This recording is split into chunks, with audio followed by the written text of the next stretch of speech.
தூதர் ஸல்லல்லாஹு அலைஹி வஸல்லம் அவர்கள் சொல்லும் போது அபூதாவுதிலே பதிவு செய்யப்பட்ட ஒரு ஹதீஸிலே சொல்கிறார்கள், சதகூனு ஃபித்னத்துன் ஸம்மா புக்மா உம்யா.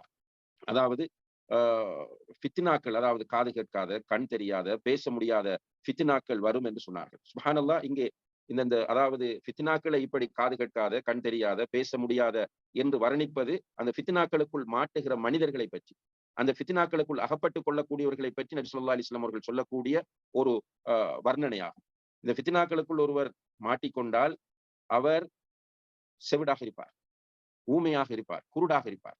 அதாவது அவருக்கு நல்லது புரியாது, நல்லதை பார்க்க முடியாது, அவருடைய வாயிலிருந்து நல்லது வராது, அவர் சத்தியத்தையும் அசத்தியத்தையும் பிரித்தறிய முடியாத, நன்மையும் தீமையும் பிரித்தறிய முடியாத ஒரு கண்டிஷனுக்குள் போய்விடுவார் என்பதைத்தான் நபிகள் நாயகம் ஸல்லல்லாஹு அலைஹி வஸல்லம் அவர்கள் சொல்கிறார்கள்.